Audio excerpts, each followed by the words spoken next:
በኦርቶዶክስ ደም የምትበለጽግ ኢትዮጵያ ልትኖር አትችልም። ከፋፋዩ የብልጽግና አገዛዝ ስልጣን ከተቆናጠጠበት ካለፉት 7 ዓመታት ጀምሮ ኢትዮጵያውያን ተጋምደውበታል ብሎ የሚያስባቸውን ተቋማትና ማህበራትን በእቅድ እንደሚያጠቃ በኢትዮጵያ ኦርቶዶክስ ተዋሕዶ አማኞች ላይ በየጊዜው የሚፈጽማቸው የግድያና የአፈና ወንጀሎች ፐርሲኪዩሽን ዋና ማሳያ ናቸው።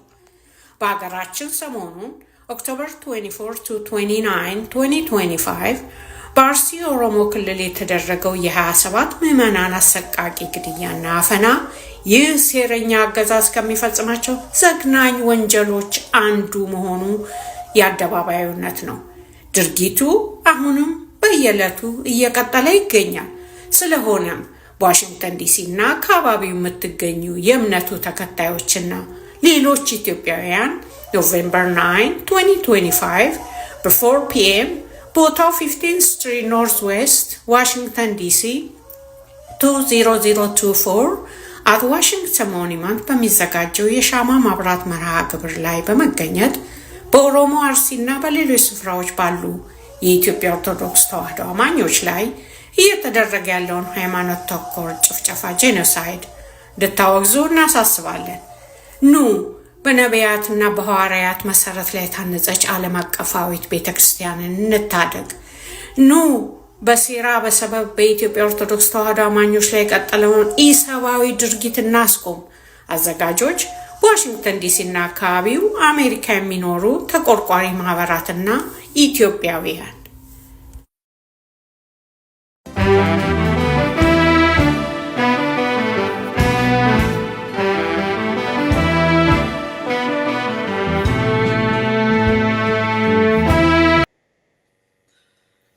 ሰላም ጤና ይስጥልን አድማጭ ተመልካቾቻችን፣ እንዴት ሰነበታችሁ? ይህ አዲሱ ሚዲያ ነው። የዛሬ ቅዳሜ ጥቅምት 29 ወይም ደግሞ እንደ አውሮፓውያን አቆጣጠር የኖቬምበር 8 2025 ዝግጅታችን ነው። ምናልባት ማስታወቂያው ዛሬ ስለምን እና በምን ጉዳይ እንደምንወያይ የሚጠቁም ይመስለኛል።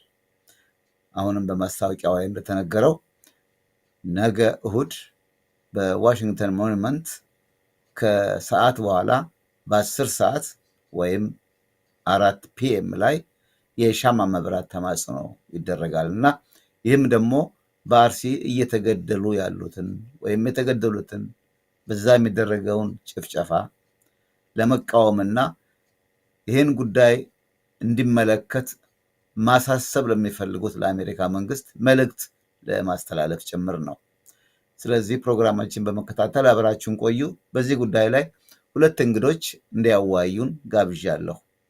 አንደኛው አቶ አብርሃም ወልደ ማርያም ከዚህ ከአዘጋጁ ኮሚቴ ውስጥ ናቸው። እንዲሁም ደግሞ ሌላው በተናጋሪ እንግዳነት በነገው ፕሮግራም የሚቀርቡት ዶክተር አለማየሁ ሙላት። ስለዚህ እነዚህ 2ቱ በዛሬው ውይይት ይሳተፋሉ። አመሰግናለሁ እንግዶቼ፣ እንዴት ሰነበታችሁ? እግዚአብሔር ይመስገን። እንዴት ሰነበትክ ጋሻ አዲሱ? አቶ አብርሃም እንዴት ሰነበትክ? ዶክተር አለማየሁ እንዴት ሰነበትክ? ደህና ነህ ወይ? ደህና ቆየን አቶ አዲሱ። ተመልካቾችም እንኳን ደህና ቆያችሁን። ሁላችሁም በጣም እናመሰግናለን። እንግዲህ በነገው ዕለት በዚህ በዋሽንግተን ሞኑመንት የሻማ መብራት ተማጽኖ ይደረጋል። እርግጥ ይሄ አዲስ ነገር አይደለም። በኢትዮጵያም ግድያ፣ ጭፍጨፋ፣ ስደት፣ መፈናቀል አዲስ ነገር አይደለም። እዚህ ያለው የዲያስፖራው ማህበረሰብ ይሄን ነገር በመቃወም ለሚመለከተው አካል ደግሞ ለማስታወቅ የተለያዩ ፕሮግራም ሳዘጋጅ እናውቃለን። የነገው የአርሲውን ጭፍጨፋ በተመለከተ ነውና አዘጋጁን እስቲ መጀመሪያ በደንብ ከአድማጭ ጋር እና ተመልካች ጋርም እንዲተዋወቅ ማን ነው የዚህ ፕሮግራም አዘጋጅ? አቶ አብርሃም፣ ከአዘጋጁ ክፍል አንዱ አንተ ስለሆንክ ነው ጥያቄውን ወደ አንተ የወረወርኩት። እሺ፣ በጣም አመሰግናለሁ ስለተሰጠኝ እድል። ከዚህ ቀደም የተለያዩ ድርጅቶችና የማህበራት በዚህ በዋሽንግተን ዲሲ አካባቢ እንደሚንቀሳቀሱ ይታወቃል። በቤተክርስቲያን ደግሞ ራሳቸውን የቻሉ ማህበራት አሉ። እነዛ ማህበራት የራሳቸው አካሄድ አላቸው። በሌላው በኩል ደግሞ በሲቪል ማህበራትም ይሁን በፖለቲካው የሚንቀሳቀሱ የተለያዩ ደግሞ የራሳቸው አካሄድ አላቸው። ነገሮቹ ተለያይተው ሳይሆን በራሳቸው መንገድ ስለሆነ የሚያደርጉት ሁሉም ይሄ ድርጅት ነው ያ ድርጅት ነው ተብሎ የሚጠራ ነገር ሳይሆን በቤተሰብነት ይሄ እምነት ያሳስበናል፣ ይመለከተናል ጉዳዩ የምንል ተሰባስበን ከኛ ይልቅ የሌሎቹ የተጎዱት ድምፅ እንዲወጣ እኛ ድርጅት ማስተዋወቅ ላይ ብዙ መግባት አልፈለግንም እና ስለዚህ እንደዚህ አይነት ሰዎች ተቆርቋሪዎች ተጠራርተን ያዘጋጀነው ዝግጅት ነው እና ይሄን ለማለት ነው ባጭሩ። አመሰግናለሁ። መልካም፣ እንደው ገብቶኛል። ማስታወቂያው ላይም አዘጋጆች ተቆርቋሪ ኢትዮጵያውያን ዋሽንግተን አካባቢ የሚኖሩ ነው የሚለው እና ምናልባት ይሄንን ውይይት ለማዘጋጀት ወይም ፕሮግራም እንዲዘጋጅ ስጠየቅ እኔ የዲሲ ግብረ ኃይል የሚል ቃል ተነስቷል እና እኔ ማንም ያዘጋጀው ማንም ኢትዮጵያውያን ላይ የሚደርሰውን በደል ለማሳወቅ የሚደረገን እንቅስቃሴ ሁሉ ማንም ሰው የሚደግፈው ነው። ግን ዲሲ ግብረ ኃይል ስለተባለ ዲሲ ግብረ ኃይል ደግሞ የተለያዩ አካላት እንዳሉት ይነገራል እና ማንኛቸው ናቸው ለሚለው ነገር ነው እንጂ ችግር የለውም እሱ። አሁን አንተ እንደገለጥከው ተቆርቋሪ ኢትዮጵያውያን ብለን ልንወስደውም እንችላለን። ያ ቃል ስለተጠቀሰ ነው እና ከገዢው አካል ጋር ቁርኝት የሌለው ለገዢው አካል ጥብቅና የሚቆም ግሩፕ ወይም ቡድን እስካልሆነ ድረስ እኔ በበኩሌ ከማንኛውም አካል ጋር ለመዋየት ዝግጁ ነኝ። የገዢው አካልም ቢሆን ደግሞ እሱን አቅርበን ሌላ እሱን የሚሞግት አካል አቅርበን ለማዋየት ችግር የለም። አንድ ወገን ብቻ እንዳይሆን ነው ችግሩ። ስለዚህ ዲሲ ግብረ ኃይል ሳይሆን ተቆርቋሪ ኢትዮጵያውያን በሚለው ልውሰደው። አቶ አብርሃም፣ በነገራችን ላይ የዲሲ ግብረ ኃይል የዲሲ የጋራ ግብረ ኃይል የሚባሉ ድርጅቶች በዚያ አካባቢ ይንቀሳቀሳሉ። ብዙዎች ትርጉሙን ላያውቁት ይችላሉ። ምክንያቱም ይህን ያህል አቴንሽን ላይሰጡት ስለሚችሉ ትንሽ ይህንን ልበል። የዲሲ ግብረ ኃይል ማለት ቀድሞ በዚያ አካባቢ ወያኔ በነበረ ጊዜ የሚንቀሳቀስ በኋላ ደግሞ ወደ ሀገር ቤት ግማሾቹ ገብተው ግማሾቹ ወደዚህ የመጡ ራሳቸውን የቻሉ በዚህ አካባቢ የራሳቸው ዓላማ ኖሯቸው የሚንቀሳቀሱ ናቸው። የዲሲ የጋራ ግብረ ኃይል ማለት ሌሎች የተለያዩ ድርጅቶችን ከዚህ ቀደም በጋራ ሆነው አቅፈው በህጋዊነት የሚንቀሳቀስ የጋራ የሚለው ነገር እንዳይረሳ የሚንቀሳቀስ ድርጅት ነው። ያ ድርጅት የሲቪክ ማህበር ነው እና ለሰብአዊ መብትና ለተለያዩ ሀገራችንን በሚመለከቱ ጉዳዮች የሚታገል ነው። አሁንም አጽንኦት ሰጥቼ የምናገረው የዲሲ የጋራ ግብረ ኃይል የሚል ነው እና ይሄ በምንም አይነት ከሌሎቹ ከብልጽግናም ሆነ ከተለያየ ነገር ጋር ንክኪ የሌለው በጣም የጸዳ ስንል ምንም አይነት ይሄ ማመቻመች የሚባል ነገር የሌለው እኛ የምንሰራው ለማህበረሰቡ ነው። ምንም አይነት አጀንዳ የለንም። የማህበረሰባችን ችግር ወደፊት እንዲመጣ ነው በሚል የተሰባሰበ ነው እና ሰዎች አሁንም የሚያውቁት የጋራ የሚለውን አጽንኦት ሰጥተው እንዲያስቡት እመክራለሁ። እኛ እንግዲህ እንደ አንድ ግለሰብ ተቆርቋሪ ነው የራሳችንን ነገር ትተን ወደዛ ለመሄድና በጋራ ከወንድሞቻችን ጋር ለመስራት ስለሆነ የትኛውም የቤተ ክርስቲያን ጉዳይ ይመለከተናል ብለን ነው የመጣ ነው። አመሰግናለሁ። በጣም ጥሩ ማብራሪያ ነው። እኔ እንግዲህ እንዳልኩት ከስሙ ጋር ችግር የለኝም። ማን አድማጭ ተመልካቾችም የስሙ ጉዳይ አይደለም። ዋናው ነገር የተነሳውን ሁኔታ በኢትዮጵያ እየደረሰ ያለውን ችግር በተመለከተ መረጃ ለመስጠት ያንን በአግባቡ ለመቃወም ወደሚመለከተው አካል ለማድረስ የሚደረግ እንቅስቃሴ ሁሉ የሚደገፍ ነው። ቅድም እንዳልኩት መጀመሪያ ስጠየቅ ለፕሮግራም ዲሲ ግብረ ኃይል ስለተባለ ነው። ዝም ብዬ ግብረ ኃይል ብቻ ሳይሆን እንደተባለው የዲሲ ግብረ ኃይል ወይም ደግሞ የጋራ ግብረ ኃይል የሚለው ያስማማናል። ምንም ይሁን ግን ዋናው ነገር ዓላማው ነው፣ የተነሳችሁበት ዓላማ እና መልካም ነው። ሰሞኑን እንደምታውቁት በአርሲ ቁጥር መናገሩ ዋጋ የለውም። አንድም ሰው ቢሞት ያሳዝናል፣ መሞት የለበትም፣ ቁጥሩ አይደለም። ግን አሁን እሱ ከአንድ ወይም ከሁለት አልፎ በብዙ የሚገመት የሚቆጠር ምዕመናን የኦርቶዶክስ አማኞች እየተገደሉ መሆናቸው ይታወቃል። አልቆመም፣ ዛሬ ድረስ ግድያ አለ። እና ይሄን ለማቆም ነው እናንተ ተቃውሞ የምታደርጉት። የሻማ ማብራት ደግሞ ተማጽኖ ህዝቡ እንዲመጣ እንደውም ጥቁር ለብሶ እንዲመጣ ብላችኋል። እሱን ወደኋላ እናነሳለን። ዶክተር አለማየሁ ወደ አንተ ልምጣና በዚህ በስብስቡ ላይ ተናጋሪ እንግዳ ሆነህ እንደተመደብክም ሰምቻለሁ። ማንን ተወክለህ ማለት አልፈልግም። የኢትዮጵያ ጉዳይ የሁሉም ጉዳይ ነው። በተለይ አንተ በኢትዮጵያ ኦርቶዶክስ ተዋሕዶ ቤተክርስቲያን አካባቢ ብዙ ተሳትፎና በንቃት እንደምትሳተፍ አውቃለሁና ምናልባት በዛ መልክ ነው። በምን መንገድ ነው አንተ የምትቀርበው? ነገ ምን ለማድረግ እና ምን መልዕክት ለማስተላለፍ አቅደሃል? እሱን እስቲ ንገረን። እሺ ጋሽ አዲሱ እግዚአብሔር ይስጥልኝ። እኔ ያው የኢትዮጵያ ኦርቶዶክስ ቤተክርስቲያን ላይ የሚደርሰው ግፍ እንደዚሁም ደግሞ ይሄ ጨካኝ የሆነ መንግስት በኢትዮጵያ ሕዝቦች ላይ የሚያደርሰው ግፍ እየበዛ ስለመጣ እንደ አንድ ዜጋ የሚጠበቅብንን ነገር ማድረግ አለብን ብለው ከሚያምኑ ግለሰቦች ውስጥ አንዱ ነኝ።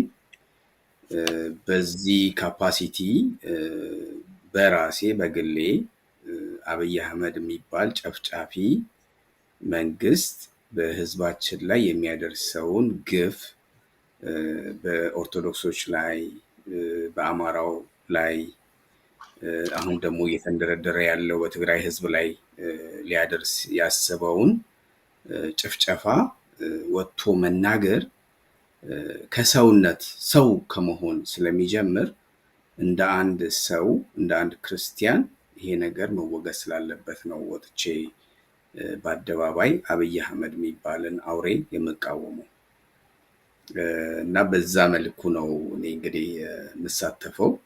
የትኛውም ቤተክርስቲያንን፣ አገሬን፣ ህዝቤን የሚነካ የሚበድል ስርዓትን እቃወማለሁ። የትም ቦታ ቆሜ ለህዝቤ ድምፅ ለመሆን እኔ እግዚአብሔር እድሉን ከሰጠኝ ለመናገር ወደኋላ አልልም ለማለት ነው። መልካም። እንደው አንዳንድ ስዕሎች መቼም ስንመለከት አሁን እዚህ ቪዲዮ ላይ በጣም ዘግናኝ ናቸው በእውነቱ። ቪዲዮውን አይቶ ዝም ማለት፣ ቸል ማለት፣ ምናልባትም እንደው እንባን ተቆጣጥሮ መቆየት ወይም መቆም በጣም አስቸጋሪ ነው እና ምን አይነት ግፍ እንደሆነ የምናየው ነገር ነው። አሁን ይህንን የዚህን ልጅ አካል ማየት በጣም ዘግናኝና የሚሰቀጥጥ ነገር ነው። ሌሎችም እናቶች አሉ እንዲሁ አስከሬን ዙሪያ እየዞሩ የሚሉ እንዲህ አይነት ህፃናት ያለ እድሜያቸው ለሀገር ትልቅ ተስፋ የሚጣልባቸው ህፃናት እንዲህ በከንቱ ሲያልቁ በጣም አሳዛኝ ነገር ነው እና ይሄን አለመቃወም መቼም ከሰውነት ጎዳና መውጣት ማለት ነው እና እንደተባለው ዶክተር አለማየሁ አብርሃምም እንዳላችሁት ሰው መሆን ብቻ ይበቃል። ይሄ ቡድን አያስፈልገውም። ማንም ሰው እኔ አንድ ፕሮግራም ላይ አይቻለሁ። የእስልምና እምነት ተከታይ ኢትዮጵያውያን ድርጊቱን ሲያወግዙ፣ የፕሮቴስታንት እምነት ተከታይ ኢትዮጵያውያን ድርጊቱን ሲያወግዙ በቪዲዮ ተመልክቻለሁ። ይሄ ሃይማኖት የሚጠይቅ ነገር አይደለም፣ ሰው የመሆን ነገር ነው እንደተባለው እና መልካም ነው ያደረጋችሁት። ምን ያህል ሰው እንግዲህ እንደሚገኝ አላውቅም። ምን ያህል ሰው የምለው ለምንድን ነው በትናንትናው ዕለት አርብ እዚህ ዋሽንግተን ዲሲ በምትገኘው በርዕሰ አድባራት ደብረ ሰላም ቅድስት ማርያም ቤተክርስቲያን ጸሎተ ፍትሐት ተደርጓል። ይህን ጸሎተ ፍትሐት እንዲዘጋጅ ቤተክርስቲያኒቱን ጠይቆ ያዘጋጀው ጥምረት ለቤተክርስቲያን ዓለም አቀፍ ኦርቶዶክሳዊ ንቅናቄ ነው። በቃለ መጠይቅ ላይ ያቀረብኳቸው አባት ለጊዜው አልተገኙም። ሌላ ግን የጥምረት አባል ተገኝተዋል። ምን ለማለት ነው? እዚህ ላይ የተገኘው ሰው ቁጥር ትንሽ አሳዛኝ ነው። መቼም ሰው በተለያየ ስራ የተጠመደ ነው። እዚህ ሀገር ስራ ከባድ ነገር ነው። እንደ ልብ ፍቃድ ማግኘት አይቻልም። ግን ከስራ ውጭ ነው ለአብዛኛው ሰው የተመደበው ሰዓት ከ11 ሰዓት በኋላ ማለት 5 ፒኤም በኋላ ስለሆነ ብዙ ሰው ከስራ ይወጣልና ብዙ ሰው ሊገኝ ይችል ይሆናል። ማስታወቂያው ደግሞ በየአብያተ ክርስቲያናቱ ተነግሯል እና እዛ ቤተክርስቲያን ቁጭ ብለው የሰሙ ምዕመናን ከነሱ እንደው 5-6 እንኳ ቢገኙ በቂ ነበር። እርግጥ ከሁሉም አብያተ ክርስቲያናት ተውጣጥቶ ተገኘ የሚባለው እኔ በእውነቱ ከ35 የሚበልጥ ሰው አልተገኘም። ግድ የለም ቁም ነገሩ ሰው መገኘቱ አይደለም፣ መልእክቱ መተላለፉ ነው። ይሄንም ጥያቄ የማቀርበው አብርሃም ለምንድን ነው በነገው የሻማ መብራት ተማጽኖ እዚያ አካባቢ ያሉ ይሄንን ስቃይና ሰቆቃ ያዩ ኢትዮጵያውያን ይገኛሉ፣ ይካፈላሉ፣ ድርጊቱን ያወግዛሉ ተብሎ ነውና ምን ያህል ኢትዮጵያውያን ይገኙ የሆነ በዚህ አይነት ከዚህ ቀደም እንዲህ አይነት ሻማ መብራት ተማጽኖ ሲደረግ አውቃለሁ። ይጠራል። እጅግ በጣም የተወሰነ ሰው ነው የሚመጣው። አሁን ትላንትና አንድ ተናጋሪ ሲናገሩ እንደ በጣም ልቤን የነካው አንድ የምናውቀው ሰው ቢሞት ተጠራርተን ለሰው ነግረን እንገኛለን። እከሌ ምን ይለኛል፣ ቀሪ ዘመድ ማለት ነው። ወንድሙ፣ እህቱ፣ እናቱ እንደዚህ ምን ይሉኛል፣ መገኘት አለብኝ ብለን እንመጣለን። እዚህ ግን ምን ይለኛል እከሌ የምንለው ስለሌለ ይሆን ወይ? ወገኖቻችን አይደለም ወይ የሞቱት? ጸሎት ላይ ተገኝተን ነፍስ ይማር ብንል ምን ይጎዳል በሚል ሲናገሩ እውነት ነው። ለቅሶ ሲባል ተጠራርተን እንደ እከሌ እኮ አርፏል፣ እከሌት እኮ አርፋለች፣ ሰምተሃል፣ ሰምተሻል፣ እንሂድ ለቅሶ ይባላል። እና እዚህ ላይ ግን ለመገኘት ከአባቶችም በኩል በእውነቱ የተወሰኑ ናቸው የተገኙት። እርግጥ ከማርያም ካህናቱ አሉ፣ ከገብርኤል መጥተዋል፣ ከሚካኤል መጥተዋል፣ ከሌሎችም አብያተ ክርስቲያናት በስም በዝርዝር ስለማውቃቸው ነው። ግን የመጡት በእውነቱ እግዚአብሔር ይስጣቸው ያሰኛል። አደጋው የደረሰበት ዘመድ ቤተሰብ ደስ እንደሚለው ይልቁንም ፕሮግራሙን ያዘጋጀው አካል በጣም ደስ እንደሚለው እርግጠኛ ነኝ። እና ተስፋችሁ ምንድን ነው በነጋው ለማለት ነው። እኔ እንደው ብዙ እንዳልንዘባዘብ እስቲ ምን ትጠብቃላችሁ? ምን ያህሉ ሰው ጥቁር ለብሶ ይመጣል? ጥቁር ለብሶ እንዲመጣ አሁንም መልእክት ካለ አብርሃም እንድታስተላልፍ እድል እሰጣለሁ ስለ ነገ ሁኔታ። እሺ፣ በጣም አመሰግናለሁ። ዋናው እንግዲህ አሁን ሁሉን ነገር ከመዘርዘር በፊት የህሊና ዳኝነት ነው ዋናው ጉዳይ። ሰውን የሚያመጣው በህሊና የሚሰራው ነገር ልክ አይደለም፣ ልክ ነው ብሎ በራሱ መጀመሪያ በግለሰብ ደረጃ ተሳትፎ ማድረግ ከሁላችንም ይጠበቃል።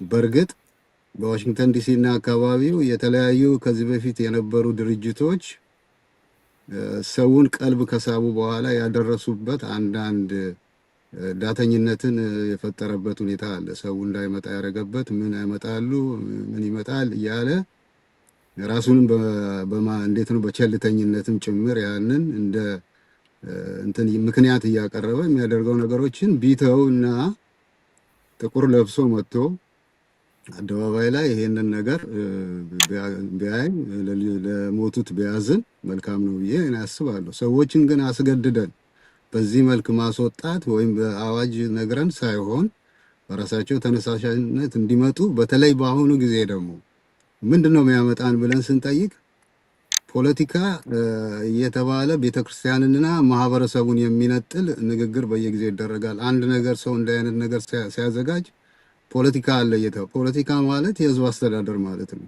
የህዝብ አስተዳደር ማለት ደግሞ አንድ በሲቪል ማህበረሰቡን መንግስት የሚያስተዳድርበት ቤተ ክህነት ደግሞ በምዕመናኑም የምታስተዳድርበት ማለት ነው። ሌላ ሚኒንግ እኮ የለውም። ፖለቲካ እያሉ ይሄ ነገር እንደዚህ ነው ከማለት መጥቶ መጀመሪያ አሁን ሁኔታዎች በሙሉ ወደ አንድ አቅጣጫ እየመጡ ስለሆነ ቤተክርስቲያንን ማዳን አገር ማዳን ነው። ምክንያቱም ይቺ ቤተክርስቲያን ባለውለታ ስለሆነች ብዙዎች ውለታው ረስተዋል። አርቲኩሌትድ የሆነ መጽሐፍ እንኳን የሚጽፉት የዚችን ቤተክርስቲያን ወስደው ነው። ስለዚህ ለዚች ቤተክርስቲያን ካልጮሁ ነገም በራሳቸው ይመጣል።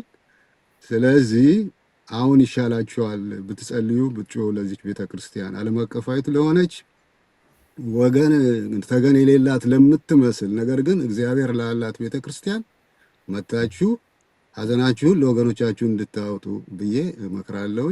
አመሰግናለሁ።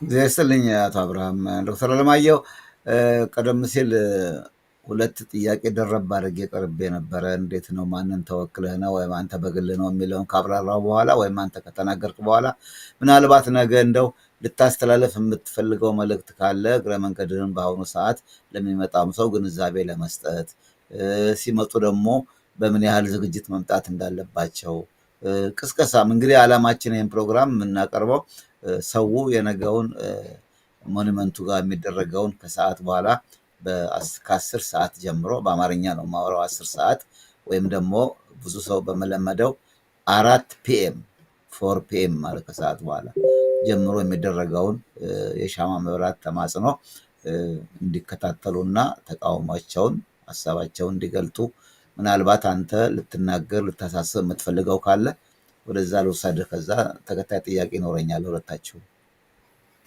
እሺ እኔ መቼም ሰውን ለቅሶ የራሱን ሰው ለቅሶ ለመድረስ እና ውጣ አትምጣ እንደዚህ ማለት ያው ተገቢ አይመስለኝም። የሁላችንም ሀዘን ነው። ሀዘኑ ደግሞ ስትራክቸራል በሆነ በመንግስት መዋቅር ከድር ኢብራሂም በሚባል የዞን አስተዳዳሪ፣ አብይ አህመድ የሚባል ሽመልስ አብዲሳ በሚባል የክልል አስተዳዳሪ፣ አብይ አህመድ በሚባል ጠቅላይ ሚኒስትር፣ ዳንኤል ክብረት በሚባል አማካሪ የሚደረግ ስትራክቸራል የሆነ የኦርቶዶክሶች ግድያ ነው። ይህ ትልቁ ማስቀመጥ ያለብን ነገር ነው። በመንግስት በጀት፣ በመንግስት ፕላን፣ በመንግስት እቅድ ሲያስፈልግ ፖለቲካሊ ሰው ዳይቨርት ማድረግ ሲያስፈልግ አጀንዳ መስጠት ሲያስፈልግ ሄዶ እንደ ስራ ኦርቶዶክሳውያንን ነው የሚገለው አብይ አህመድ። ይሄ ጨካኝ ስርዓትን ለመቃወም ይህንን ደም ለማቆም ይህንን ጭፍጨፋ ለማቆም ማንንም መቀስቀስ ያለበት ብዬ አላምንም። ሁሉም ሰው ይህንን ወጥቶ በቃ ማለት አለበት። እዚህ ጋር አንድ ነገር ስርዓታዊ መሆኑን ለማረጋገጥ ኦርቶዶክስ ቤተክርስቲያን ከስልጣኖቹ በሙሉ ከተገፋች ከ50 ዓመት በላይ ሆኗታል። እንደ ጠላት ከተቆጠረች የደርግ ስርዓትን ብትወስድ ጠላት አድርጎ የመጣው ኦርቶዶክስን ነው። ርዕዮተ ዓለማዊ ነው ሊባል ይችላል፣ ግን ከባክግራውንዱ የተማሪዎች ሙቭመንት ላይ ሰርገው የገቡ ዘገየ አስፋውን የመሰሉ የኢትዮጵያ ጠላቶች ናቸው። አሁን የአብይ አህመድ አማካሪ ነው በነገራችን ላይ። የሳር ኮር ፒፕል ያንን ሙቭመንት ሲመሩት የነበሩ የደርግን ማለት ነው ከጀርባ። የደርግ ሰዎች አንዳንዶቹ ይሄንን ላይገነዘቡ ይችላሉ። ኢህአዴግ መጣ በ1991 ዓመተ ምህረት በአውሮፓውያን አቆጣጠር። አሁንም ጠላቴ ኦርቶዶክስ ነች ብሎ የመጣው የህወሓት አስተዳደር ኢትዮጵያን የተቆጣጠረው ለ27 ዓመታት። ይሄኛው ደግሞ የዘመኑ በ2010 ነው የመጣው ስልጣን ላይ። እኔ እኮ መቼም እንደመጣ ራሱ ለማወቅ ራሱ 2010 ይመስለኛል በአውሮፓውያን ነው፣ በኢትዮጵያ ነው 2010፣ በአውሮፓ 2018 መሰለኝ አይደል መጣው። ከመጣ በኋላ እረፍት ነው የነሳት፣ ቤተክርስቲያንን እረፍት ነው የነሳት። ከሚቀርቡት ሰዎች እንደምንሰማው ደግሞ ሁሉም እየመጣ ቤተክርስቲያን ተቋጥሯል፣ እኔ ስለምን ደግሞ አልቆጣጠረው የሚል በቃ አስተሳሰብ አለው። አንድ የሱ የጻፈው አላውቅም፣ ፒኤችዲ ቴሲሱ ላይ የአብይ አህመድ ማለት ነው በአዲስ አበባ ዩኒቨርሲቲ የፒስ ምናምን ላይ ፒኤችዲ ሰርቻለሁ ነው የሚለው። እኔ ያው ማለት ትምህርቱን አንደር ኮቴሽን ነው የማስቀምጠው፣ ግን የጻፈው ላይ ምን ይላል መሰለ? ለመጀመሪያ ጊዜ ይላል ሃይማኖቶች እኩል የሆኑት ኢትዮጵያ ውስጥ ከ1991 ጀምሮ ነው ይላል። አብይ አህመድ ነው የጻፈው ይሄንን። አሁን በዚህ ሜንታሊቲ አገር የሚመራ ሰው ከዛ በፊት ሁላችንም ኢትዮጵያውያን እናውቃለን። መቼ ነው አንድ እስላም አንድ ፕሮቴስታንት ኢትዮጵያ ውስጥ ተጨቁኗል ለማለት ይቻላል ወይ? የፊውዳል ስርዓት ነው ያለው፣ ከዛ በኋላ ኮሚኒስት ነው ያለው። መቼ ነው ኢትዮጵያ እንደ ስርዓት አንድን ሃይማኖት ልጨቁን ብላ የተነሳችው እንደ ሀገር። ይሄ ግን የጻፈው ጠቅላይ ሚኒስትሩ ነው። ሁለተኛ ኢትዮጵያ እስላሞች በሀገራቸው በሳውዲ አረቢያ ሲጠቁ መጀመሪያ መሸሸጊያ የሆነችው አገር ኢትዮጵያ ነች። ኢትዮጵያውያን በተፈጥሯችን ሌላውን ሰው ምንበድል ህዝቦች አይደለም። ይሄንን ቴሲስ የሚቃወም መሪ ነው ያለን። አሁን ግን በፒኤችዲ ቴሲሱ ላይ ያስቀመጠ ሰው ማለት ነው። ሰው የሚያስበውን ነገር ነው የሚጽፈው። ሰው የሚያምንበትን ነገር ነው የሚጽፈው። ስለዚህ አብይ አህመድ የሚባል ሰው ዋናው የኦርቶዶክስ ጠላታችን እሱ ነው ብሎ ማስቀመጥ ያስፈልጋል። ሌላው በጣም የሚገርምህ እዚሁ ቴሲሱ ላይ በጣም የተጠቀሱ ሰዎች አሉ። ቀሲስ ታጋይ የሚባል ሰውዬ አባት ነው እንግዲህ ቤተክርስቲያን አሁን የአብይ አህመድ ቀኝ እጅ ነው። የታችሁት እንደሆነ በዚህ ቴሲስ ላይ የተጻፈው የጅማውን ጭፍጨፋ ነው። በ2006 ዓመተ ምህረት በሴፕቴምበር ላይ በጅማ የተደረገው ጭፍጨፋ ላይ የቀሲስ ታጋይን ስም እንዳስታራቂ አድርገህ ታገኘዋለህ። አብይ አህመድ የዛ ዞን ያን ጊዜ ተጠሪ ነው። እዛ ተወክሎ ነው የመጣው ወደዛ። እዛ አካባቢ ጭፍጨፋ ውስጥ አይነተኛ ድርሻ ከነበራቸው ሰዎች እንዳስታራቂ ሆነው ከገቡ ሰዎች አንዱ ማንን ታገኛለህ? አብይ አህመድ። ያ ሰውዬ ዛሬ ጠቅላይ ሚኒስትር ሆኗል። ያ ቀሲስ ታጋይ የተባለው ዛሬ የሰላም የአብያተ ክርስቲያናት ህብረት ምናምን ሰብሳቢ ነው። ዘገየ አስፋው የአብይ አህመድ አማካሪ ነው። ከነዚህ ሰዎች ምን ትጠብቃለህ? ዳንኤል ክብረት አማካሪ ነው። ዳንኤል ክብረት ምን አይነት ክርስቲያን እንደሆነ ሁላችንም እናውቀዋለን። ስለዚህ ኦርቶዶክሶች ክርስቲያኖች መገደላችን እንዲያቆም ስርዓት ነው መቀየር ያለበት።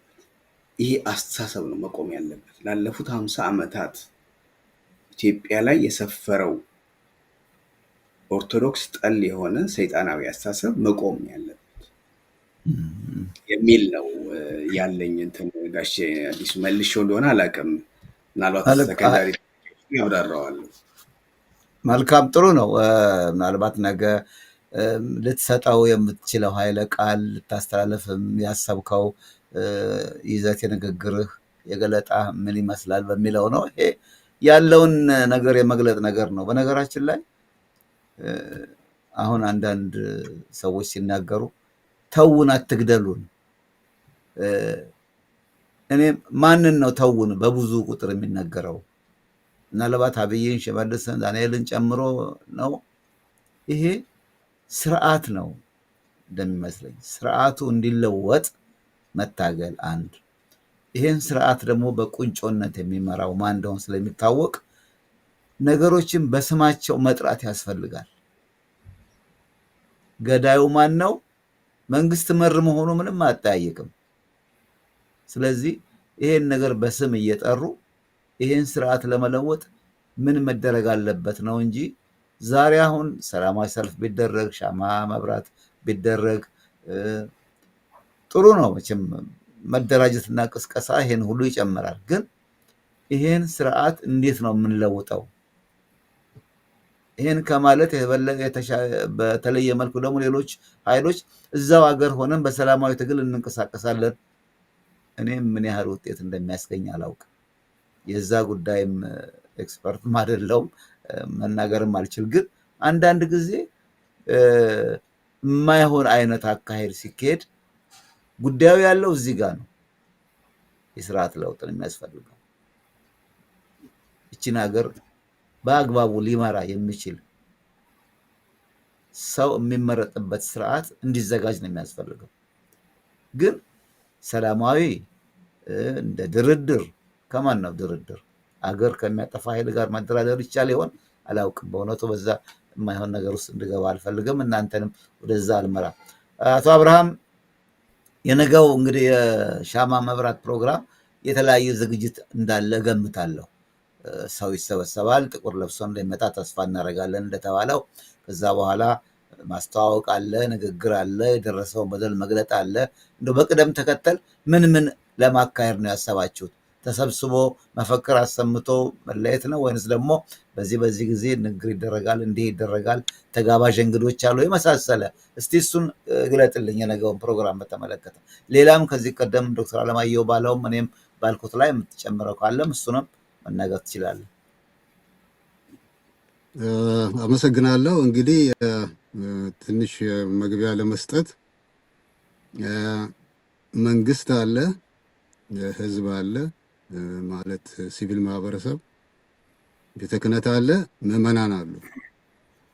አሁን ምዕመናን ስንሆን ወደ ቤተ ክርስቲያን ወደ ቤተ እምነት ነው ያለ ነው። መንግስት ስንሆን ደግሞ ሲቪል ማህበረሰብ ነው ያለ ነው።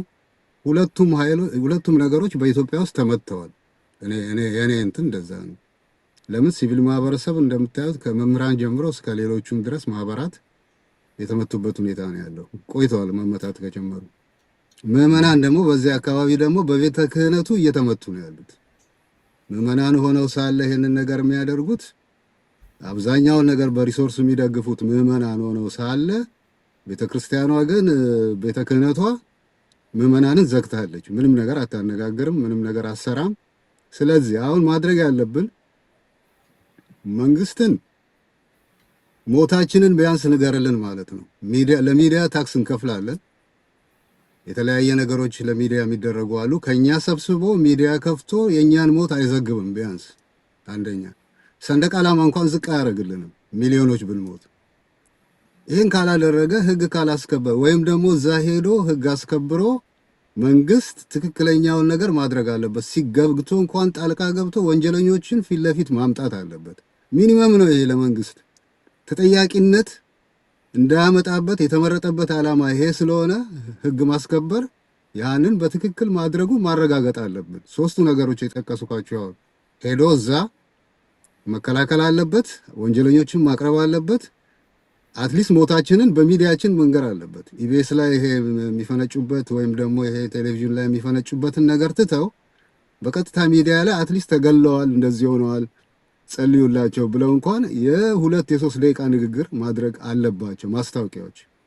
ሁለተኛ ቤተ ክህነቱ ምንድነው? ቤተ ክህነቱ ምዕመናንን ወጥሮ መያዝ የለበትም። ምዕመናንን ወጥሮ መያዝ ስለሌለበት በተለይ አገር ቤት ያሉት ትንሽ ችግር ስላለ በውጭ ሀገር ያሉት ምንም አይነት ልምምጥ ማድረግ የለባቸውም ከቤተ ክህነት አሰራር ጋር። ምክንያቱም እዚህ ያሉት ጳጳሳትና የተለያዩ የእምነቱ ተከታዮች ለሞታችን ወጥተው የማይናገሩ ከሆነ በድፍረት እንዲሆነዋል የማይሉ ከሆነ መንግስትን የማያግዙ ከሆነ የማይገስጹ ከሆነ በእውነተኛው መንገድ ምንም እንኳን በክብር የተሾሙ ቢሆንም ኦርዴንድ የሆኑ ቢሆንም እናውቃለን፣ እናከብራቸዋለን። በእንደዚህ አይነት ሁኔታዎች ግን አንከባበርም። ለምን? እኛ ምዕመናኑ የራሳችን መስመር አለን። ምዕመናኑ ቤተክርስቲያን በተለይ በውጭ ሀገር ልንመራው እንችላለን። በቦርድም በተለያየ ነገር ስርዓት እንዲይዙ እናደርጋቸዋለን። በእምነታቸው በእነሱ አንገባም፣ በአገልግሎታቸው በክህነት ስራቸው አንገባም። እኛ እናከብራቸዋለን፣ እንፈራቸዋለን። ያ የእነሱ ሜዳ ነው፣ የእነሱ ቦታ ነው። ነገር ግን ወጥተው ፓብሊክ ላይ እኛ አንዳንድ ነገሮች እንሰራለን ስንል በምንም አይነት ምዕመናኑን ማደናቀፍ የለባቸውም። ስርዓት ይዘው ልክ አሁን እንዳልኩት ሰንደቅ ዓላማ ዝቅ ያድርግ እንደተባለው እነሱ ደግሞ ባቻቸው በዚህ በኩል መናገር አለባቸው። በድፍረት ማውገዝ አለባቸው። ስሙን ጠርተው ሰውየው ማውገዝ አለ። ምክንያቱም ይሄ ሰው የሚወገዝ ነው። በቤተ ክርስቲያን ድሮ ገዝች ያለው እንደሚባለው የሚገዘት ሰው ነው። ምክንያቱም ሞታችንን ስለማይነግርልን ማለት ነው። ስለዚህ እንዲህ አይነት ነገሮችን ስለሆነ ያሉት ፕሮግራማችን ላይ አሁን የምናደርገው ምንድነው? አንደኛ ለተጎዱት ምን እናደርጋለን? የመጀመሪያ ለተጎዱት የምናደርገውን ነገር ገንዘብን ሰብስብ ብለን አንድ ማዕከል ውስጥ አምጡ ልንል አንችልም። ነገር ግን በያለንበት አጥቢያ ከዚህ ቀደም ለተጎዱት ከዚህ ቀደም አሁን ደግሞ ለደረሰባቸው ወደፊትም ደግሞ ምናልባት ላለ ያንን ነገር ለመቀልበስ የሚያስችል በየአጥቢያችሁ በቡድን እየሆናችሁ የገንዘብም ሆነ የተለያዩ የአልባሳትም የተለያየ ነገር መፍጠር ነው። አንዱ ይሄ ነው እኛ አሁን የምናስበው። ሁለተኛ በቤተ ክህነት በዚህ በቤተ ክርስቲያን አካባቢ ያለው የምዕመናንና የካህናት ግንኙነት እንዲሻሻል ያስፈልጋል። በቦርድ ሆነን አስተዳደሩን በትክክለኛው ህዝቡ በሚፈልገው መንገድ እንዲሄድና የምንፈልጋቸው አባቶች እኛ ፈልገን ሳይሆን እግዚአብሔር የሚወዳቸው አባቶች እንዲቀመጡልን ያንን ማድረግ አለብን። የሚናገሩልን አባቶች ነገ ሄደው አገር ቤት እንዲህ ያለ ሀብት አለኝ እንደዚህ አይነት ፎቅ አለኝ ምናምን እንግዲህ መነኩሴ ድሮ ምንም ነገር የሌለው ነው እኛ የምናውቀው። ይበላል፣ ከንስሐ ልጆቹ ይጠጣል፣ ንስሐ ልጆቹ ድራይቭ ይሰጡታል፣ ንስሐ ልጆቹ የተለያየ ነገር ያደርጉለታል። ለኪሱ የምትሆን ነገር ያስፈልጋል። ይሄ የማንም ተፈጥሮ ነው። መነኩሴ ፎቅ ይሰራል። አሁን አገር ቤት በምናየው መነኩሴ ሌላ ነገር ነው የሚያስበው። እንግዲህ ይሄን መነኮሰ ሞተን የሻሩ ሰዎች በምንም አይነት መድረክ ላይ ወደፊት መምጣት የለባቸው። ይሄን በድፍረት ነው የምናገረው እኔ፣ ምክንያቱም የሟቾች እንትን እየጸጸተኝ ስለሆነ ምንም ለማድረግ ስለማልችል በግሌ። ስለዚህ ይሄን ሁለቱን ነገሮች ስቴፕ አድርገን ከዛ ሻማ መብራቱን እናበቃለን የሚል ነው። አመሰግናለሁ። መነኩሴ ፎቅ ይሰራል ነው ያልከው። እሱ መስሎኝ ብዙዎቹን የያዛቸው ከመናገር ባንክ ቤት ያለው ብዙ ብር መስሎኝ እንዳይናገሩ ያደረጋቸው አገር ቤት መለስ ቀለስ ብለው ንብረታቸውን ለመቆጣጠር ስለሚፈልጉ መስሎኝ መናገር እምቢ ያሉት። ሐቁን አተውት አይደለም። እባካችሁ ተውን አትግደሉን ከማለት አብይ አንተ የምትመራው ስርዓት ህዝብ እያስገደለ ነውና ውረድ፣ ስርዓት ለውጥ ማድረግ እንፈልጋለን፣ በስሙ መጠራት አለበት። በአብያተ ክርስቲያናት ለምሳሌ ትላንት በፍትሃቱ ላይ መልእክት ያስተላለፉ ካህናት ነበሩ። ጥሩ ነው መልእክቱ፣ ጥሩ ቀስቃሽ፣ ግንዛቤ አስጨባጭ ነው። ነገር ግን በሌላ የቤተ ክርስቲያን አገልግሎት ወቅት የወንጌል አስተማሪዎች ስለ ኢትዮጵያ ተጨባጭ ሁኔታ እንዲህ በየጊዜው ስለሚገደሉት ካህናት፣ ስለሚቃጠሉት አብያተ ክርስቲያናት ህዝብ ግንዛቤ እንዲያገኝ የተወሰኑ ደቂቃዎች ማብራሪያ ሊሰጥ ይገባል። ይሄን ግን ብዙዎች አይደግፉም። ለምን? ፖለቲካ ሆነብን ይላሉ። እኔ በአገልግሎት የሚመስሏቸው ሰዎች ሲታረዱ ቀድሶ የሚወጣው ካህን ውጪ ተጠብቆ ሲታረድ ስለዛ መናገር ፖለቲካ ከሆነ እንግዲህ ፖለቲካ ሌላ ትርጉም አለው ማለት ነው። እንደው አንዳንድ ነገር ሲነሳ ሌላ ነገር ያነሳዋል ይላል ወዳጄ። እንደዛ እየሆነ ነው የምናገረው። መድረኩ የእናንተ ነው። በዚህ ጉዳይ ላይ በእውነቱ በአካባቢያችን ያሉ ካህናትም የሆኑ ጳጳሳት በአግባቡ አባትነታቸውን እንዲያሳዩ ሊደረግ ይገባል። ጫና ሊደረግ ይገባል። ሰውን እናከብራቸዋለን። እሺ፣ ሰው የሚከበረው ግን በምግባሩ ነው። ምግባሩ ትክክል ካልሆነ መስራት ያለበትን ካልሰራ እኔ ለዛ ሰው ክብር መስጠት ይቸገራለሁ። አንዳንድ ጊዜ አባቶች በደንብ አልያዙንም፣ እኛ በጎች በደንብ ጥበቃ አላረጉልንም እየተባለ ወቀሳ ሲደረግ ተው አባቶችን አትንቀፉ፣ አትናገሩ አባቶችን። በጣም ግራ የገባ ነገር ነው እኮ።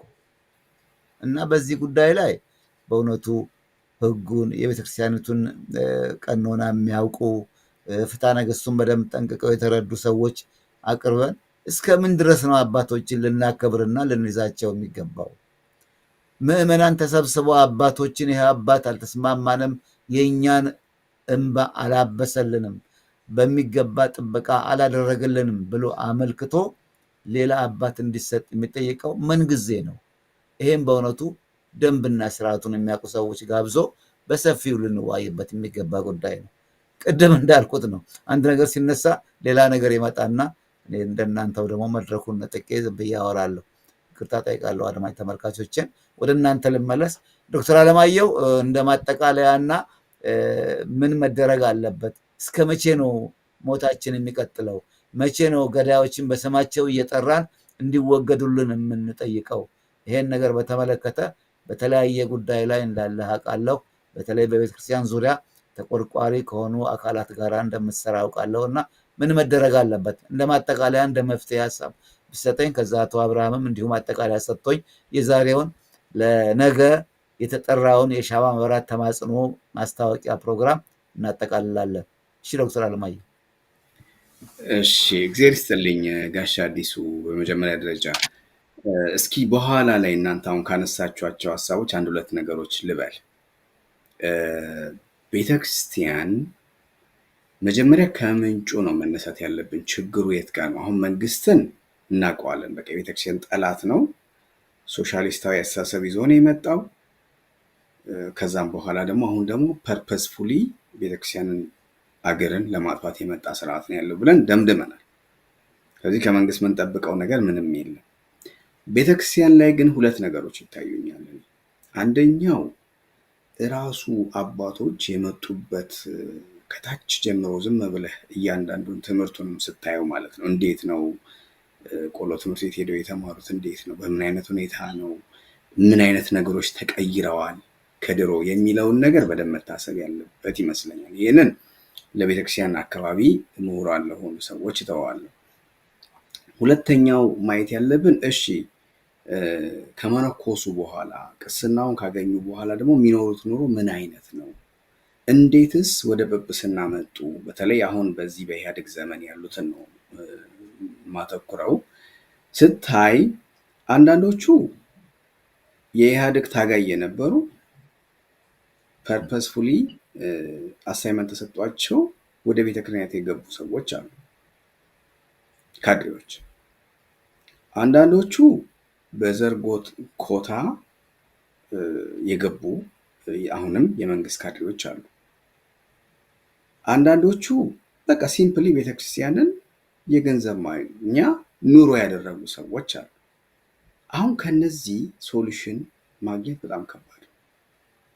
አይ ከመሰረቱ ካላየኸው ተነስተህ ሶሉሽን እንዲያመጣልህ አንድን አባት ብትጠይቅ የለም፣ መጀመሪያ ላይ እዛ ቦታ ላይ አልተገኘም በሚገባው። የመጡበት አመጣጥ ትክክለኛ አይደለም። በስም መጥቀስ ይቻላል። እነማን ከባዕዴን፣ ከኦህዴድ፣ ከህወሓት ተመልምለው ወደ ቤተ ክህነት እንደገቡ ይታወቃል። መረጃዎች አሉ። አሁን እነዚህ ካድሬዎች ቤተ ክህነት ውስጥ ኖረው ለአንተ ስትሞት እንዲያለቅሱልህ መጠበቅ የለብህም። ምክንያቱም መጀመሪያውኑ የተሰጣቸው ተልእኮ የመንግስት ተልእኮ ስለሆነ ማለት ነው። አንድ ይሄን ያዝልኝ። ሁለተኛ ቤተክርስቲያን ውስጥ አንፎርቹኔትሊ ያው ባህላዊም እንትን ይመስለኛል በጣም ወደ ላይ የማየትና ከላይ ብቻ የመጠበቅ እንትኑ አካሄዶች አሉ። ሊቀ ጳጳሱ ካልተናገሩ ካላዘዙ ምንም ነገር አናደርግም ይላል። ግን በቤተክርስቲያን ሕግ ስታየው ምዕመኑም ድርሻ አለው፣ ሊቀ ጳጳሱም ድርሻ አለው፣ ካህኑም አስተዳዳሪውም ድርሻ አለው። ሁሉም የየራሱ ድርሻ አለው። ያን ድርሻ ነው የሰንበት ተማሪም የራሱ ድርሻ አለው። ያንን ድርሻ ነው መወጣት ያለብን፣ የራሳችን የምዕመናንን ድርሻ ማለት ነው። በተለይ በዚህ በውጭ ሀገር ያለውን ስትራክቸር ስታየው ኖሚናሊ ነው ለቤተ ክህነቱ ለአገረ ስብከቱ ተጠሪ ናቸው የሚባሉት እያንዳንዱ ቤተክርስቲያን የየአስተዳዳሪው እያንዳንዱ አስተዳዳሪ የራሱ ፓወር ነው ያለው፣ ወይም ሰበካ ጉባኤ ቦርዱ እንጂ ለምሳሌ ኤዲሲን ብትወስድ አቡነ ፋኑኤል ድርሻም የላቸው። ግን የሆነ ነገር ላይ ሲመጣ ግን እንዲህ ስራ መስራት ላይ ሲመጣ ግን አይ ቤተ ክህነቱ ካልፈቀደ አገረ ስብከቱ ካልፈቀደ ይሉሃል። ምክንያት መውጫ መንገድ መሆኗ ነው። ፍሊፕ ስታደርገው ግን ቤተ ክህነቱ ግን እንደፈለገ ያዛቸውም። አንድን አስተዳዳሪ ማንሳት አይችልም። አንድን አስተዳዳሪ መቀየር አይችልም። ስርዓቱን ማስተካከል አይችልም። ስለዚህ ፓወርለስ ነው። አንዱን ይህን ትይዝልኛል። ስለዚህ ምንድን ነው የሚሆነው? እያንዳንዱ አስተዳዳሪ የቤተክርስቲያን አስተዳዳሪ ሳምሃው አገር ቤት መግባት ሊፈልግ ይችላል። አገር ቤት ኑሮ ሊኖር ይችላል። የሚፈራ ሰው ይኖራል። በቃ እንትኖች እንዳይበተኑ የሚል ይኖራል። አሁን የሆነ ነገር እኔ አቋም ቢይዝ ምዕመናኖቼ ደግሞ ተበትነው ገንዘብ አጣለው የሚል ይኖራል። ብዙ ምክንያት አላቸው የታሰሩበት። ግን አባቶቹ አስተዳዳሪዎቹ ስለታሰሩ ምዕመኑንም ይዘውታል። ምዕመኑ እንዳይንቀሳቀስ ሆኗል። አንድ ኤግዛምፕል ልንገርህ። አሁን ባለፈው ሳምንት የዲሲ ሀገረ ስብከት አንድ ደብዳቤ አወጣ። ለዛውም ማህተም ምናምን ቲተር ምናምን የለውም፣ ግን ደብዳቤ ወጣ። የፍትሐት ጸሎት አድርጉ የሚል ማለት ነው። በእያንዳንዱ ቤተክርስቲያን ተደረገ። ምንድን ነው እያደረገ ያሉት አባቶቹ? ከመንግስት ተቆጥቦ የሚሰጣቸውን ስራ ማስፈጸም ነው የያዙት። አቡነ ፋኑኤል ዳንኤል ክብረትን ሳያስፈቅዱ እንደዚህ አላወጡም ደብዳቤው። I can guarantee you that ከመንግስት መንግስትን እንዳይጎዳ የህዝቡንም ትንሽዬ ስትረሱን ለመቀነስ የተደረገች ማዘናጊያ ነች። እነዚህ አባቶች ለብቻቸው ግን ጸሎት አያውጁም ነበር ሀገረ ስብከቱ ባይጽፍ ኖሮ ማለት ነው። ስለዚህ አቡነ ፋኑኤል ከዲሲ ካለው ኤምባሲ ጋር በጣም ቅርብ እንደሆኑ አቡነ ፋኑኤል ናቸዋል። አቡነ ፋኑኤል ከዲሲ ኤምባሲ ጋር በጣም ቅርበት እንዳላቸው ይታወቃል። ከመንግስት ጋር በደንብ እንደሚሰሩ ይታወቃል። ለመንግስትም ቅርብ እንደሆኑ ይታወቃል። ስለዚህ ከእሳቸው ጽሕፈት ቤት የሚወጣው በአብዛኛው የመንግስትን ፖሊሲ የሚቃወም ነገር አይወጣም። አየህ፣ መንግስት የሚያስቀይም ነገር አይሰራም። ይህ ምን አደረገው? የአጥቢያውን ህዝብ ይዞታል። በቃ የዲሲን አካባቢ እንዳይወጣ አድርገዋል። አሁን ነገም የነሱ ብለሲንግ ከሌለበት ሰው ይፈራል ማለት ነው። እኔ ግን ምዕመናንን የምናገረው ፊት ለፊት አሜሪካ ቁጭ ብለን ነፃነት ያለበት ሀገር ቁጭ ብለን እንዴት ነው የአብይ አህመድ መንግስት እኛን የሚቆጣጠረን በእጅ አዙር? በቃ ልንለው ይገባል። እያንዳንዳችን የማሰብ አእምሮ አለን። እያንዳንዳችን ሀገራችን እንወዳለን፣ ቤተክርስቲያናችን እንወዳለን። ስለዚህ ይሄንን ስርዓቱን በቃ ልንለው ይገባል። በጥሰን ወተን ተቃውሟችንን ልናሰማ ይገባል እላለሁ። ሌላው በስም መጠራት ያለባቸው 3 ሰዎች እንዳሉ ስለሚሰማኝ እነሱ ልጥራና አቆማለሁ። አንደኛው በዚህ በሰሞኑ ግድያ ላይ የሸርካ ወረዳ ሸርካ ላይ ነው ብዙ ሰው የሞተው። የዛ አስተዳዳሪ አቶ ጣሂር አሚኖ ይባላል። አይ በስም መጠራት አለባቸው። ገዳዮቻችን መታወቅ ሼም መደረግ አለባቸው። የሚገሉን ሰዎች ያንን ያሳየኸውን ስዕል የህፃኑን እንደዛ በጣት ሰው እንዲሄዱ ያደረገው የመንግስት መዋቅር ነው። አቶ ጣሂር አሚኖ ይባላል። የዛ ወረዳ የዞኑ አስተዳዳሪ አቶ ኢብራሂም ከድር ይባላል። ይሄ ሻሸመኔ ላይ በነገራችን ላይ አስተዳዳሪ የነበረ እና አሁን ወደ አርሲ የተዘዋወረ ደግሞ ሞር ግድያ እንዲፈጽም የተደረገ የኦህዴድ ባለስልጣን ነው። ከዛ ቀጥሎ ስትመጣ ሽመልስ አብዲሳ ነው። የኦሮሚያ አስተዳዳሪ ነው፣ የፕሬዝዳንት ነኝ ነው የሚለው እሱ አለ። ቀጥሎ ስትመጣ የምታገኘው የማህበራዊ ጉዳይ አማካሪው ነው። የዳንኤል ክብረትን ፔጅ አሁን ሄዳችሁ ብታዩት፣ ፌስቡኩንም ብታዩ፣ ትዊተሩንም ብታዩ አንዲት ቃል ስለተገደሉት ሰዎች የጻፈው ነገር የለም። እኔ አባቶች እስከ መቼ ነው እቺ የውሸት ድቁናዋን ራሷን እንደማያነሷት የሚለው በጣም ነው ፐዝል የሚያደርገኝ። አንዲት ቃል አታገኝም ዳንኤል ክብረት ላይ ሄዳ አሁን ብታየው፣ አሁን ምዕመናን ማየት ይችላሉ። ስለ አርሲ የተናገረው ነገር የለም። ስለዚህ የማህበራዊ ጉዳይ አማካሪው መጠቀስ አለበት። አየህ፣ ሶስተኛው እና የመጨረሻው አልቲሜት ተጠያቂው ደግሞ አብይ አህመድ የሚባል ጭራቅ የሆነ ሰው ማለት ነው። ስለዚህ እነዚህም በስም እንደዚህ ክላሲፋይ ካላረግናቸው ካላወጣናቸው ለውጥ አይመጣም። አየህ፣ የምንታገለው ይሄንን የሰዎች ስብስብ ነው ለማለት ነው። በዚህ አጋጣሚ እንደው የመጨረሻ ከሆነ ሰው ምዕመናን ነገ ነው ኢትዮጵያውያን በሙሉ እኔ ዛሬ ኦርቶዶክስ ሊሆን ይችላል የተገደለው፣ ነገ ደግሞ ሙስሊም ይሆናል፣ ነገ ደግሞ ፕሮቴስታንት ይሆናል። ኢትዮጵያን የምንወድ ሰዎች በሙሉ ወጥተን ድምፃችንን እናሰማ ለማለት ነው የምወደው። እግዚአብሔር ይስጥልኝ። በጣም ስጋ ዶክተር አለማየሁ እንዳልከው እኔ የማምንበት ነው። ገዳዮቻችን በስም ታውቀው የሚያደርጉት ነገር ሁሉ በስሙ እንዲጠራ ያስፈልጋል። የብዙ ሰው እምነት ነው። ብፁዕ አቡነ ፋኑኤልን አንስተሃል። እንደው ብዙ ጊዜ ጉዳዩ የሚመለከተው ሰው እንዲህ ሲጠራ ባለበት ቢሆን መልካም ነው የሚል እምነት አለኝ ከአሰራርም አንጻር። ነገር ግን ነገርን እያነሱ የግድ መጥቀስ ስላለብህ ይሆናል። እንደው እሳቸው ከተነሱ አይቀር እኔ ከዚህ ቀደም እሳቸውን የተመለከተ ብዙ ነገር በእኔም ፕሮግራም ሰርቻለሁ። ካለኝም እውቀትና ቀረቤታ መልስና አስተያየት እንዲሰጡ ጠይቄያለሁ። ለመናገር ፈቃደኛ ባለመሆናቸው ነው። አሁንም በእውነቱ በአሁኑ ሰዓት ለሲኖዶስ ስብሰባ የሄዱ ይመስለኛል። ሲመለሱ አንዳንድ አስተያየት መስጠት ቢሹ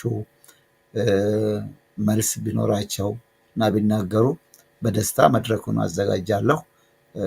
እና እንደው በአጋጣሚ ስም ስለተነሳ ነው ይሄን ማብራሪያ ልስጥ ብዬ ነው እንጂ ነገሩ የአሳ ግማቱ ነው ከጭንቅላቱ ይባላል። ከላይ ያለው አመራሩን እዘውራለሁ የሚለው ራሱን በራሱ መርጦ መሪ ያደረገው ሰው አብይ አህመድ የሱ መቀየርና ስርዓቱ መለወጥ ከስር የተኮለኮሉትን በሙሉ ንዶ መሬት የሚጥል ስለሆነ ከላይ ነው ጉዳዩ። ያለ መቀየር ነው ሰው መታገል ያለበት። ስርዓታዊ ለውጥ ነው የሚያስፈልገው እንጂ የጥገና ለውጥ አይደለም። ነገ እባክዎ አትግደሉን ብሎ የሚለመንበት ሁኔታ አይደለም እና ይሄን ማሰብ አለብን። አቶ አብርሃም እንግዲህ የእናንተ ስብስብ ያዘጋጀው የነገው የሻማ መብራት ተማጽኖ ተስፋ አደርጋለሁ ኢትዮጵያዊ የሆነ ሁሉ የእምነት ጉዳይ አይደለም፣ የጎሳ የዘር ጉዳይ አይደለም። ኢትዮጵያዊ ነኝ የሚል ሁሉ አብሮ ብሶቱን ሊገልጥ ተቃውሞውን ሊያሰማ ይገባልና ተስፋ አለኝ። ይሄ መልእክታችን እናንተም በዚህ ቀደም ያስተላለፋችሁት ጥሪ ጆሮ አግኝቶ በብዛት በዚህ ቦታ ነገ እንደሚገኙ ተስፋ አደርጋለሁ። እንደ ማጠቃለያ የምታስተላልፈው መልእክትም ካለ የመጨረሻውን ጥያቄ ላንተ ወርውሬያለሁ። በተረፈ ሁለታችሁንም ዶክተር አለማየሁ ሙላት እንዲሁም አቶ አብርሃም ወልደማርያም እጅግ በጣም አመሰግናቸዋለሁ። በተጎዱት ቤተሰቦች ስም እግዚአብሔር ይስጣችሁ፣ ብድር ይግባችሁ። በጣም አመሰግናለሁ። ማጠቃለያ ሀሳብ ከአቶ አብርሃም። እሺ፣ እግዚአብሔር ይስጥልኝ።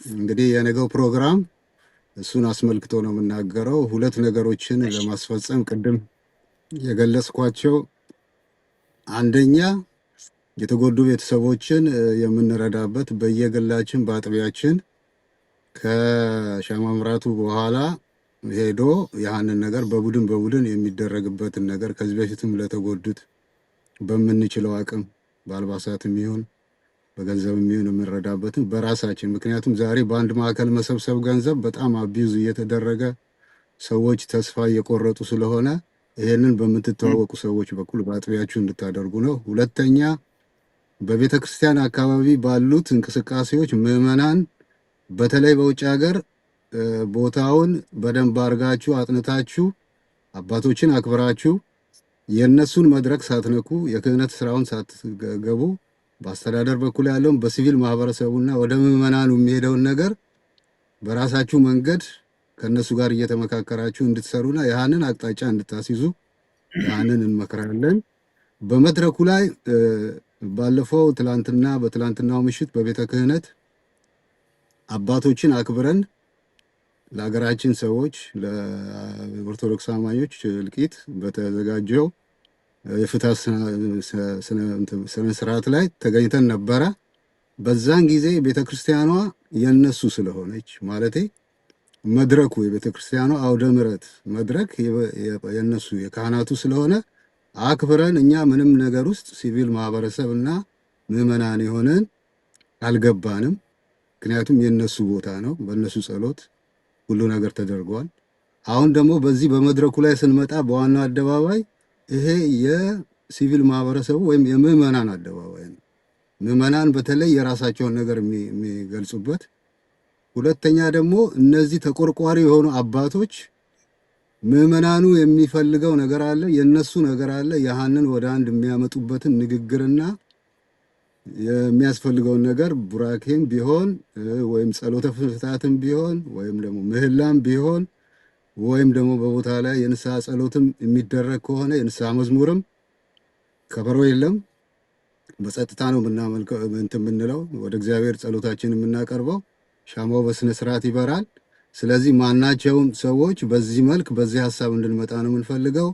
አባቶች በስፍራቸው ይገኛሉ። ለምንፈልጋቸው በፕሮግራሙ ላይ ለሚያስፈልጉን ነገሮች እያንዳንዱን ከመድረኩ አዘጋጆች እየጠየቃችሁ ማንኛውም ነገር ይደረጋል። በስነ ስርዓቱ እናደርጋለን። ተከባብረን እንደ ኢትዮጵያውያን እንደ አንድ ሀገር ልጆች እንደ ኦርቶዶክስ አማኞች አንድ ላይ ቆመን ሻማ ለማብራት ብንወጣ አድራሻው ያው ተጠቅሷል። በሞኑሜንቱ በዋሽንግተን ዲሲ ያው ቦታው እዛ ላይ አለ የተጠቀሰበት ቦታ። ሰዓቱ 4 ሰዓት ፒኤም በፈረንጆች አቆጣጠር እዛ እንድንገናኝ እላለሁ። ስለተሰጠኝ እድል በጣም አመሰግናለሁ። ሁላችሁንም በጣም አመሰግናለሁ። እግዚአብሔር ይስጥልኝ። ሰላም ሁኑ። ሁለታችሁንም በድጋሚ አመሰግናለሁ። አቶ አብርሃም ወልደማርያም እንዲሁም ዶክተር አለማየሁ ሙላት።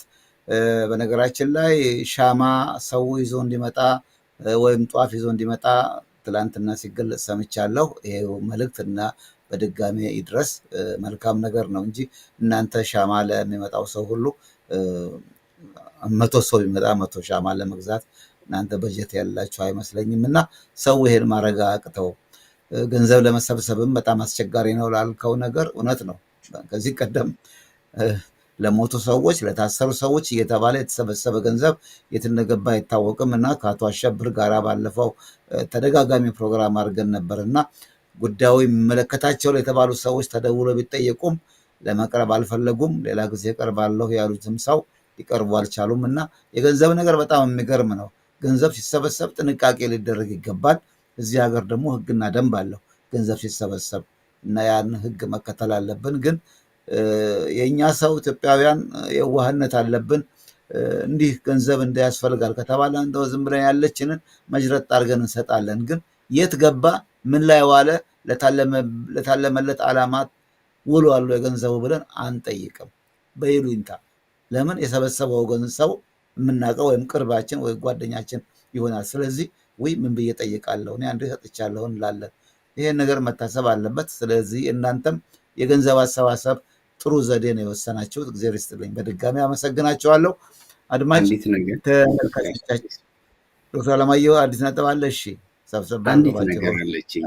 አይ ብዙ አይደለም። ነገ ከተቻለን እህቶች ጥቁር ነጠላ እንደ ሀዘን ቤት ለብሰን ብንመጣ፣ ጥቁር ልብስ ለብሰን፣ ወንድሞች ጥቁር ሸሚዝ አድርገን ብንመጣ የሀዘን ቀን ነው እና እንደው እሱን በደንብ አጽንኦት ለመስጠት ነው። ጊዜ ይስጥልኝ። ይቅርታ ጋሽ አዲስ። ጥሩ ነው፣ ጥሩ ነው። እህቶች፣ እናቶች፣ እህቶች ነጠላ ሲሆን አዘግዝቀው መጥተው ሀዘናቸውን እንደሚገልጹ ተስፋ አደርጋለሁ። እግዚአብሔር ይስጥልን። በድጋሚ አድማጭ ተመልካቾቻችን እስካሁን ድረስ እንዋይ የቆየ ነው ሁለቱ እንግዶቻችን ዶክተር አለማየሁ ሙላት እና አቶ አብርሃም ወልደማርያም ናቸው። ሁለቱም የቀረቡት በተለይ አቶ አብርሃም አሰባሳቢ ቡድኑን ወይም ኮሚቴውን በመወከል ነው። ዶክተር አለማየሁም በዚህ ጉዳይ ላይ ነገ ቀርበው ሀሳብ የሚሰጡና እንደ ተጋባዥ እንግዳ መሆናቸው ነው። በተለይም በኢትዮጵያ ቤተክርስቲያን በኩል ያላቸውን ንቁ ተሳትፎ በግንዛቤ በማስገባት ይመስለኛል የተጋበዙትና ተነግሮኝ ነው። እኔም ጠይቄያቸው አቅርቢያቸዋለሁ። እግዚአብሔር ይስጥልን። በሌላ ፕሮግራም ሌሎች እንግዶች ጋራ ሌላ ርዕስ ይዘን መቼም የኢትዮጵያ ጉዳይ የሚያልቅ አይደለም ተመልሰን እንመጣለን። እስከዛው ድረስ ጤና ይስጥልን። ሰላም፣ መልካም ሰንበት።